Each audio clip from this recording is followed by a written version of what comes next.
Did you realize that raw milk and cheese cause 840 times more illness than pasteurized milk and cheese? I mean, this is like really scary if it was true. It was being advertised by a media company.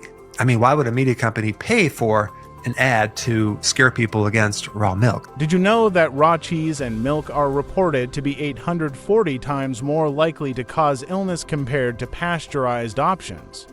But is it really that dangerous, or is there more to the story? In this video, we'll break down the surprising science, explore the potential health risks and benefits, and uncover why some people still swear by raw dairy despite the warnings. Whether you're a fan of raw or pasteurized, this is a must-watch for anyone curious about what's really in their dairy. Let's dive in. So today we're going to talk about, is raw milk and raw cheese really that much more dangerous than pasteurized milk or cheese? You know, they say that raw milk is the #1 cause of pathogens in dairy. And I question that, like, is it really the raw milk that's causing the problem? Or is it the contaminated milk? I mean, just because something is pasteurized does not automatically make it safe. Raw milk has often been labeled as the #1 source of pathogens in dairy, sparking debates about its safety. But here's the real question: does raw milk itself cause the problem, or is it contamination during handling and processing? Many argue that raw milk, when sourced from clean, healthy cows, can be safe, while others point to contamination as the real culprit.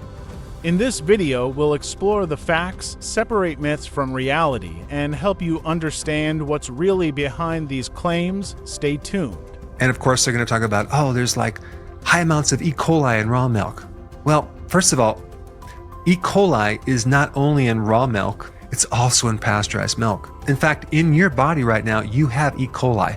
E. coli is part of the friendly bacteria that we have in our gut. In fact, E. coli helps us digest. But there's a point where E. coli can become pathogenic in the right environment, but it's not necessarily just because something is raw. So it's my opinion that the problems that come along with raw milk really have to do with farms that are not clean. And this is why it's so important to really know where you're getting your milk. And this goes for cheese as well.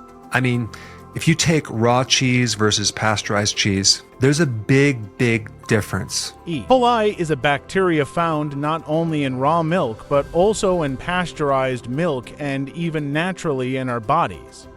The real issue with raw milk lies in cleanliness. Farms that aren't properly maintained can introduce harmful strains of E. coli into the milk, posing serious health risks. That's why it's crucial to know where your milk comes from. Sourcing raw milk from clean, well-managed farms can make all the difference in ensuring safety while enjoying its potential benefits. Let's dive deeper into why this matters. First of all, the way they test to make sure that something is thoroughly pasteurized is they measure how much activity that this certain enzyme has. So if this enzyme is inactive, then it's pasteurized. And so when they pasteurize it and get rid of the enzyme, the question is, do you really get the benefits of building bone, making calcium and phosphorus very bioavailable? And then we get another enzyme that gets destroyed when you pasteurize the milk, and that is called lactase. Lactase is an enzyme to help break down milk sugar, lactose. But when I do raw milk, and especially raw milk cheese that has that enzyme in it, lactase, I don't have any digestive problems at all. Did you know that pasteurization destroys many of the natural enzymes found in raw milk? One of these enzymes, lactase, plays a key role in helping your body digest lactose, the sugar in milk. Without it, some people struggle with digestion, leading to issues like lactose intolerance. But does raw milk offer more benefits, like building stronger bones? According to Dr. Berg, raw milk retains its natural nutrients, which may support bone health better than pasteurized milk. So, is the enzyme loss worth the trade-off? Let's explore the facts. So only the raw dairy has that enzyme to help break down milk sugar. There's been some research done to show that children that consume raw milk versus pasteurized milk have lower incidence of asthma, allergies, decreased incidence of ear infections, and eczema, and even less respiratory infection. Studies suggest that children who consume raw milk may have a lower risk of developing asthma, allergies, and eczema compared to those drinking pasteurized milk. Additionally, they may experience fewer ear infections and respiratory issues. The natural bacteria and enzymes in raw milk are thought to support the immune system, potentially reducing these health problems. Let's dive deeper into why raw milk might offer these benefits. You're going to get a lot of support for the immune system. There are a lot of different immune factors that get destroyed with the pasteurization. Then you get the other benefit of raw milk and raw milk cheese with probiotics. So what are probiotics? Those are friendly bacteria. When you consume things like cheese or kefir, you're getting not only a good probiotic, but a probiotic that can actually reseed your gut. I mean, I think people think about yogurt and kefir as a probiotic, but they don't think about raw cheese as a probiotic as well. One of the biggest benefits of raw milk and cheese is the presence of probiotics, those live, beneficial bacteria that support gut health and digestion. These natural probiotics can help balance your gut microbiome, boost immunity, and even improve nutrient absorption.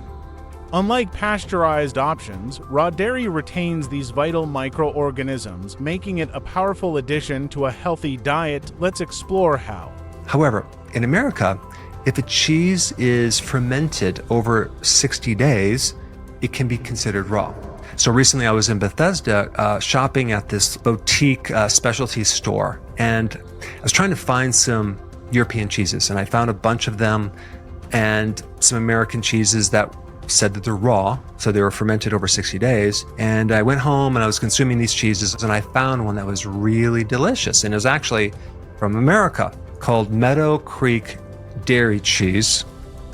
I got the package after consuming all the cheese, and I got to find out where to get more of this, right? I found out it's about 40 minutes away from my farm in Southern Virginia. And then after studying their website, I realized why it was so good. And apparently they bred, not only was it raw, but the farm is super clean, French cows with certain American cows, and they just spend the time to do it right. There are a lot of different options with cheeses, but this one's a good one. I'll put the link down below. I like the Mountaineer hard cheese from that company. Now, there's probably not a difference in nutrients between raw cheese and pasteurized cheese, but the bioavailability of calcium, phosphorus, magnesium, and other minerals are probably a lot better from raw cheese just because it's raw and it has more enzymes. And of course, I always want to get the raw cheese that's from grass-fed cows. And that way I'll have the right omega-6, omega-3 ratios. And also there's another great compound called CLA, which helps you lose weight. It's good for energy.